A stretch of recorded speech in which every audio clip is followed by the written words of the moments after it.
ሰላም የአርጂና ስፖርት አድማጮቻችን እንደምን ዋላችሁ እንደምንስ ከረማችሁ እንደምንስ ቆያችሁ በያላችሁበት ሰላማችሁ ብዝት ይበል። እንደወትሮው ሰላማችንን አስቀድመናል። ቻናሉን ሰብስክራይብ በማድረግ ትኩስና ፈጣን ስፖርታዊ መረጃዎችን ከኛ እንድታገኙ እያጋበዝናችሁ በትላንትናው ዕለት በአብዛኛው በእግር ኳስ ህይወት ላይ ወይም ደግሞ በእግር ኳስ ክለቦች ላይ ስለ ፋይናንሻል ፌር ፕሌይ አጠር ያለች ፕሮግራም አዘጋጅተናል። ዛሬ ደግሞ በሰፊው ፕሮግራም የምቀርብላችሁ የምመለስላችሁ እንዲሁም በአብዛኛው እግር ኳስ ወዳድ ዘንድ ላይ እንዲሁም በብዙ እግር ኳስ ማየትና የእግር ኳስ ተመልካች ዘንድ በተደጋጋሚ ሲነሳ እንዲሁም ደግሞ ሲወያዩበት እንዲሁም ደግሞ የተለያዩ ላይናፖች ፎርሜሽኖች ሲወጡ ተመልክታችኋል። ፎርሜሽን ታክቲክና ቴክኒክ ምን ይመስላል የሚለውን እንመለከታለን።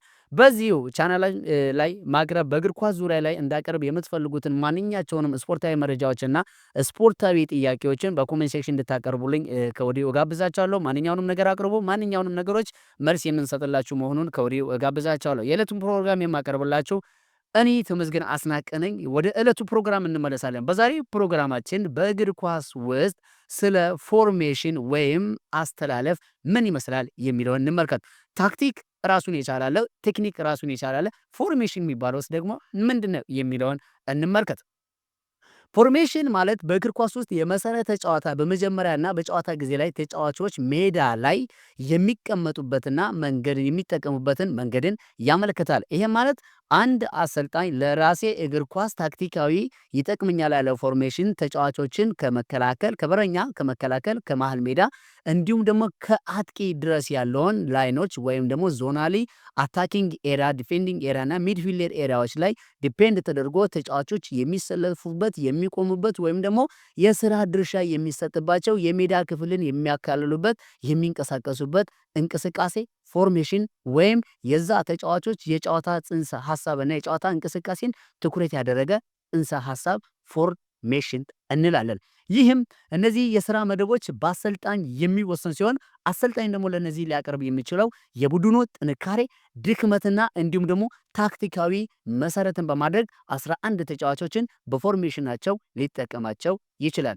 ይህም የቡድን ጥንካሬ ስንል ለምሳሌ ልንገጥማቸው የምንችላቸው ታላላቅ ቡድኖች የቡድናቸው ጥንካሬን መሰረት በማድረግ ይዘን ልንቀርብ የጨዋታ እቅድ ወይም ፕላን በፎርሜሽን ውስጥ ይካተታል። ያም ማለት አንድን ተጫዋች ልንጠቀምባቸው በምንችልባቸው ኤሪያ ላይ የቡድኑ ጥንካሬ ምን ያክል ነው፣ ምን ያክልስ ጥንካሬ ጎኖች ውስጥ አለ በሚለው ይዤው ልቀርብ ወይም ደግሞ ይዤ ልመጣ የሚችለው ፎርሜሽን ሐሳብ እንለዋለን። ይህም ሁለተኛው የቡድኑ ድክመት ለምሳሌ በመከላከል ላይ ጠንካራ የሆኑ ክለቦች ሊገጥም ይችላል። በእንግሊዝ ፕሪሚየር ሊግ ላይ እንደነ አርሰናል በጣም ሊኪድ ወይ ደግሞ ሎ ብሎክን የሚከላከሉ ክለቦች በሚገጥሙበት ጊዜ ለማሸነፍ ይቸገራል። በ5 4-1 ፎርሜሽን የሚገቡት አብዛኛው ክለቦችም በእንደዚህ አይነት ሂደቶች አቢሶ ከወገብ በታች የምንላቸው ቡድኖች ከሜዳቸው ላይ ትላልቅ ክለቦችን በሚገጥሙበት ጊዜ ጠንካራ የመከላከል ሲስተሞችን ይፈጥራሉ። በዚህ ጊዜ ልንጠቀም የምንችላቸው ፎርሜሽን ሲስተሞች አሸናፊነት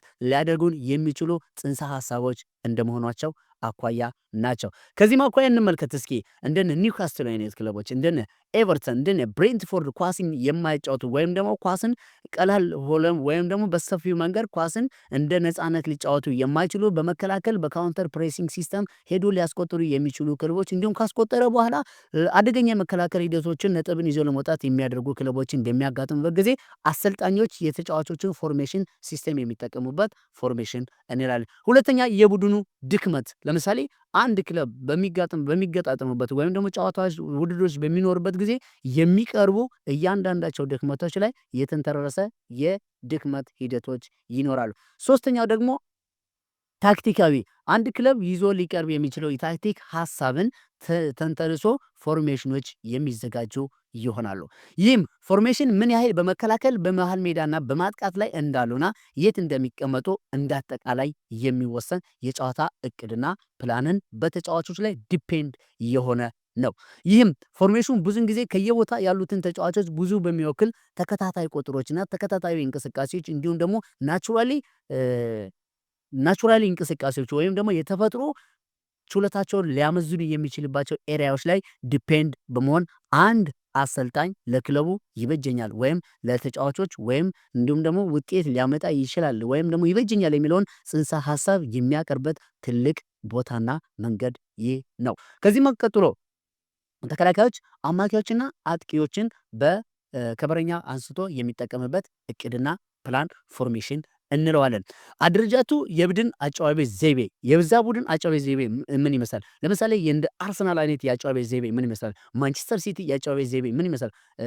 ባርሴሎና፣ ሪያል ማድሪድ፣ ባየር ሙኒክ፣ ፒኤስጂ፣ ኢንተር ሚላን የአጨዋወት ዘይቤ ምን ይመስላል? ባህሉስ? ለምሳሌ በማንቸስተር ዩናይትድ ቤት የተለመደ የጨዋታ ዘይቤ ባህል አለ። እኔን ስኬታማ ያደርጋል የሚለውን ወይም ደግሞ ክለቡ ስኬታማ ሲሆንበት የነበረ የዛ እግር ኳስ ባህል እንደሚታወቀው ስፔኖች እግር ኳስ ባህላቸው ይታወቃል። እንደነ ባርሴሎና እንዲሁም ስፔን ናሽናል ቲም እንደ አሁን ስክሉኒ ከያዘው ክለብ አንስቶ እንዲሁም ደግሞ ሃንሲ ፊሊክስ የያዘው የእግር ኳስ ጽንሰ ሀሳብ እንዲሁም ከአርሰን ቪንገር አንስቶ እስከ ሱፐር ሚኬል አርቴታ የመጣው የእግር ኳስ አደረጃጀት ሀሳብ ምን ይመስላል የሚለውም የቡድኑ የጨዋታ ዘይቤና ያንን ቢያንሳል። ለምሳሌ ብዙ ተከላካዮች ያሉበት ፎርሜሽን እንዲሁም በመከላከልና በመልሶ ማጥቃት ላይ ያተኩር የሚችል የጨዋታ ፎርሜሽን እንዲሁም ደግሞ ብዙ አጥቂዎች ያሉ ፎርሜሽን ደግሞ ማጥቃትና ከኳስ መያዝ ጋር ቅድሚያ ሊሰጥ ይችላል። በተጨማሪ በጨዋታ ወቅት ፎርሜሽን ከተለዋዋጭ ሁኔታዎች ለምሳሌ ጉዳት ወይም ግብ በማስቆጠር ፍላጎት ላይ ማስተካከል ይችላል። ጉዳት ስላችሁ ለምሳሌ አንድ አሰልጣኝ በመጀመሪያው 11 የፎርሜሽን ሲስተም ውስጥ ወይም ደግሞ ቤስ 11 ያሰለፈው ተጫዋች ጉዳት ቢደርስበት በዛ ቦታ ላይ የጨዋታዎች ለውጦች ፎርሜሽን ለውጦች ሊኖር ይችላል። ለምሳሌ አንድ ጨዋታ ወደ ኋላ እንመልስላቸው። አርሰናል በእንግሊዝ ፕሪሚየር ሊግ በሚጫወትበት ጊዜ በነ ማርቲን ኦዲጋርድ እንዲሁም በካዮ ሳካ ጉዳት በሚኖርባቸው ጊዜ እንደነ ማርቲኔሊ አይነት ተጫዋቾች ከቦታቸው ቦታ በመቀየር የፎርሜሽን ሲስተሞች በሱፐር ሚኬል አርቴታ ተመልክተናል። እንዲሁም የአርሰናል የማጥቃት አማራጮች ሁሉም አጥቂዎች በተጎዱበት ጊዜ እንደ ጋብሪኤል ጄሱስ ካይ ሃቨርትዝ ተጫዋቾች ሲጎዱ ሚኬል ሜሪኖን የመሃል ሜዳ ተጫዋች አማካይ ስፍራ እንዲሁም ደግሞ የ8 ቁጥር ሚና ላይ እና የ6 ቁጥር ሚና ላይ በነፃነት ሊጫወት የሚችል በሪያል ሶሲዳድ ቤት አመቱ ሙሉ በዚህ ሁኔታ ላይ ሲጫወት የነበረ ተጫዋችን እንደ ሚኬል ሜሪኖን አጥቂ አድርጎ የፎርሜሽን ለውጥ ሲያስመለክተን ተመልክተናል። ይህም በጨዋታ ጉዳት በሚኖርበት ጊዜ።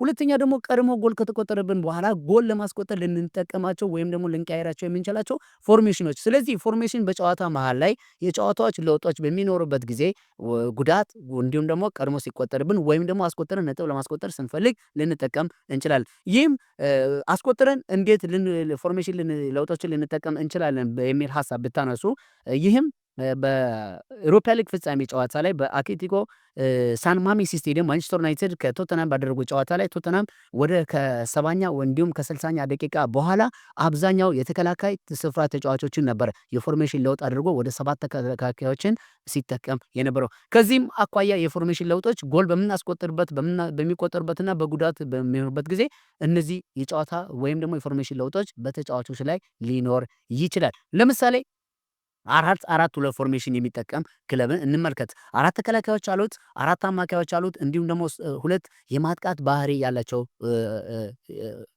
አጥቂዎች ይኖራሉ። ቁጥራቸው እንዲህ በተለየ መንገድ ላይ ሊደረደሩ ይችላሉ። ለምሳሌ በ3-5-2 ፎርሜሽን አብዛኛውን ሊቀየርም ይችላል። 4-3 ፎርሜሽን ውስጥም አሰልጣኝ ፎርሜሽን በተለየ ምክንያቶች መምረጥ ወይም ደግሞ ለምሳሌ የቡድኖች ጥንካሬና ደካማ ጎን የተጋጣሚ የአጨዋወት ዘይቤና የጨዋታ ሁኔታን ትኩረት አድርጎ ሊያቀርብና ሊዘጋጅ ይችላል። የፎርሜሽን ብዙ አይነት በእግር ኳስ ህይወት ውስጥ ብዙ አይነት አቢሶ እስከዛሬ ድረስ ብዙ አይነት የእግር ኳስ ፎርሜሽኖችን ተመልክተናል። ብዙ አይነት ስኬታማ የሆኑ ፎርሜሽኖችን እንደ ጅማሬ የወደቁ ፎርሜሽኖችን ተመልክተናል። ከዚህ ውስጥ እስኪ አንድ የፎርሜሽን ሲስተምን እንመልከት። 3-5-2 አብዛኛው አሰልጣኞች በአሁን ሰዓት ላይ እየተጠቀሙ የሚገኙት እንደነ የማንቸስተር ዩናይትድ አሰልጣኝ ሩበን አሞሪም እንዲሁም የኢንተር ሚላን አሰልጣኝ ሲሞኔ ኢንዛጊ ይህንን 3-5-2 ፎርሜሽንን ተመልክተናል። 3-5-2 ፎርሜሽን በጨዋታ በፕላኑ በ3-5-2 ፎርሜሽን ቢሆንም ነገር ግን ከዛ ባለፈ የሚጠቀማቸው የጨዋታ ሀሳቦችና የጨዋታ እንቅስቃሴዎች ላይ ትኩረት የሚያደርግባቸው የራሱ የሆነ ተግዳራቶችና ሂደታቾች አለ። በ3-5-2 ፎርሜሽን ስንመለከት ፎርሜሽኑ በእግር ኳስ ውስጥ የተቀመጡ ታዋቂ ፎርሜሽን ከሚባሉት ውስጥ አንደኛው 3-5-2 የእግር ኳስ ፎርሜሽን ወይም ደግሞ ሂደቶች ናቸው። ይህም ፎርሜሽን በመከላከል በማጥቃትና በመከላከል ባለው ሚዛን የሚታወቅ ሲሆን በተለይ ተቃዋሚዎች ወይም ደግሞ ተጋጣሚ ወይም ደግሞ ኦፖነንት ወይም ደግሞ ተጋጣሚ ክለብ የምንላቸው ላይ ውጤታማ ሊሆን ይችላል። 3-5-2 ፎርሜሽን መሰረታዊ መዋቅራዊ እንደሚከተለው ላቅርብላችሁ። የመጀመሪያው 3 ተከላካዮች ሴንተር ባክ ይኖራሉ። ከኋላ 3 ተከላካዮች ለምሳሌ በማንቸስተር ዩናይትድ ቤት ሩበን አሞሪም በሚጠቀምበት ጊዜ እንደነ ዶርጉን ግራ መስመር ተከላካይና በቀኝ በኩል ተከላካይ እንደነ ሊንድል እንደነ ዳሎት የመሳሰሉ ተጫዋቾች በላይናፖ 5 ተከላካዮች ውስጥ ይመደባሉ። ነገር ግን ኳስ ከነሱ ውጭ በሚሆንበት ጊዜ የፎርሜሽን ለውጦች ይኖራሉ። ዶርጉም የማጥቃት ሚና ይሰጠዋል። እንዲሁም ደግሞ ዳሎትም የማጥቃት ሚና ይኖራቸው። ስለዚህ ከኋላ የማይነጠሉ ወይም ደግሞ የማይነቅሉ 3 የተከላካይ አማካይ ከ3 የተከላካይ ስፍራ የኋላ ሴንተር ባክ ተጫዋቾች ይኖራሉ። 5 አማካኞች ይኖራሉ። ይህም የመጀመሪያው በፎርሜሽን ላይ 3-5-2 ፎርሜሽን በሚኖርበት ጊዜ 5 አማካኞች እድገት ያሳያሉ። ከዚህም 2 ወደፊት ወይም ደግሞ 2 የማጥቃት ባህሪ ያላቸው ተጫዋቾች ይኖራሉ። ነገር ግን በዚህ ጊዜ እንደነ ዳሎትና እንደነ ዶርጉ የመሳሰሉ እንዲሁም ደግሞ በኢንተር ሚላን ቤት እንደነ ዶንፍረንስ እና እንደነ ዲማርኮ የመሳሰሉ ተጫዋቾች የማጥቃት ሚናና የሚድፊልደር ሚና ላይ ትልቅ ተግዳሮቶችን እንዲጫወቱ ይሰጣቸዋል። ይህን ኢንፎርሜሽን የሚጠቀሙ ክለብ ምንስ ሊጠቀሙ ይችላል? ጠቀሜታዎችስ እንመልከት። የመጀመሪያው ጠንካራ የመከላከል ሜዳ።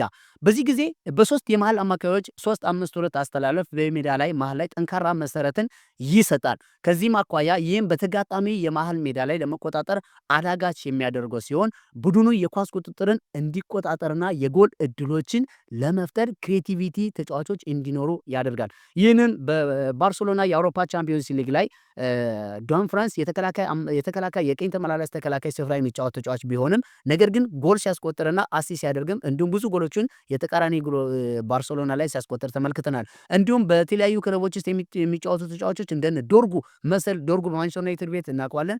እነሱ መሰል ተጫዋቾች ተመልክተናል። በባየር ሊቨርኩሰን ቤት እንደነ ፍሪፖንግ እንደነ ትሬንት አሌክሳንደር አርኖልድ አይነት ተጫዋቾች እንዲህ ኢንቨርትድ ፉልባክና እንዲሁም ደግሞ የተለያየ ሚና ሊወጡ የሚችሉ ተጫዋቾች በዚህ ፎርሜሽኖች ይኖራሉ። ከዚህም አኳያ በክለብ ውስጥ የክሬቲቪቲ ወይም ደግሞ የተጫዋቾች የጎል የማስቆጠር ሂደቶች ሊፈጠሩ ወይም ደግሞ ፈጠራ ተጫዋቾች ብዛት ሊኖር ይችላል። ከዚህ በፊት የ10 ቁጥር ሚና እንደ አርሰናል በኩል እንደነ ኦዲጋርድ እንደነ ዲክላይን ራይስ በማንቸስተር ዩናይትድ ቤት እንደነ ብሩኖ ፈርናንዴዝ፣ ሜሰን ማውንት፣ ክርስቲያን ኤሪክሰን የመሳሰሉ ነበሩ።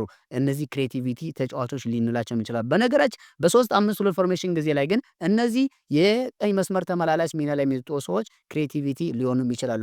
በፒኤስጂ ቤት ኑኖ ሜንዴስንም በዚህ ሂደቶች ላይ ስንመለከት ተመልክተናል። እንዲሁም በዩሮ ላይ ክርስቲያኖ ሮናልዶ 8 ጎሎችን ሲያስቆጥር 4ቱን አሲስት ያደረገው ሜንዴስ ነበረ። ይህም በክሬቲቪቲና ከማስቆጠር አሲስት ከማድረግ አኳያ ምን ያክል ለውጦችን ያመጣል። ሌላኛው ሰፊ የማጥቃት አማራጮች ነው።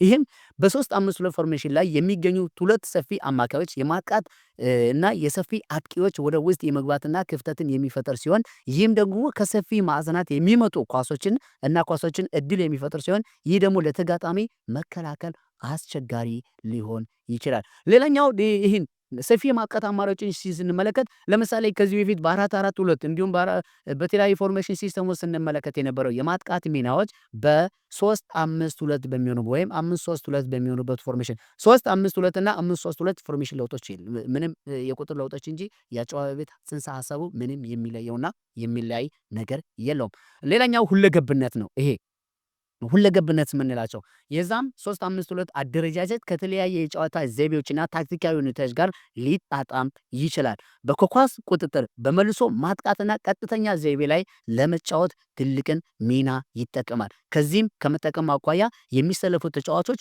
ሁለገብነትን ሚና እንዲሰጣቸውና እንዲሁም ዶሚኔት ለማድረግ ተጋጣሚ ክለብ ኦፖነንት ክለብን የምንላቸውን ዶሚኔት ለማድረግና ሁለገብነት ተጫዋቾች ቪዚቢሊቲ እንዲሆኑ ያደርጋቸዋል። ሌላኛው ጠንካራ የወደፊት መግፋት ወይም ደግሞ የጠንካራ ግፊት የምንላቸው ነው። ይህ ኢንፎርሜሽን ተቃዋሚዎች ወደ ሜዳ ክፍል ብሎም በመጫን ላይ እንዲሁም የፊት አጥቂዎችና አማካዮች በተጋጣሚ ላይ ሃይ ፕሬሲንግ ሲስተምን እንዲፈጥሩ ያደርጋል። አንድ ክለብ ቢውልድ አፕ አድርጎ እንዳይነሳ የ3-5 ወይም 5-3-2 ፎርሜሽን እንዲጠቀሙ ያደርጋል። እስቲ ጉዳቶችን እንመልከት። የመጨረሻ ርዕስ ላድርገው። ጉዳቶችን ስንመለከት ተጋላጭ ጎኖች።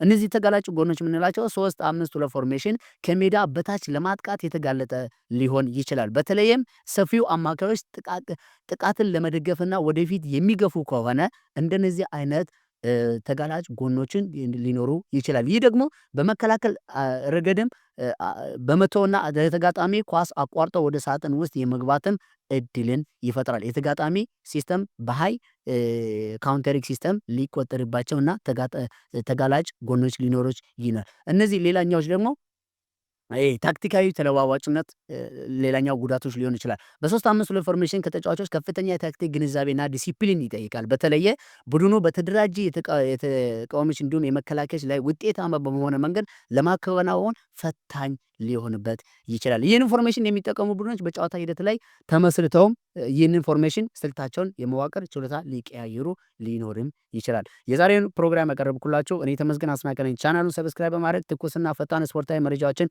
ከኔ እንድታገኙ ጋብዛችኋለሁ። ይህ ፕሮግራም በተለያዩ የስፖርት ፎርሜሽኖች እንመለሳለን። የሚቀጥል ክፍሎች ይኖራል። ክቡራን አድማጮቻችን ቻናሉን ሰብስክራይብ ማድረግ እንዳትረሱ። በእግር ኳስ ማንኛቸውንም መጠየቅና ማወቅ የምትፈልጉ ሀሳብ ካላችሁ በኮሜንት ሴክሽን አሳውቁ። በያላችሁበት እንደ ወትሮው ሰላማችሁ ብዝት ይበል። ሰላም ቆዩልኝ።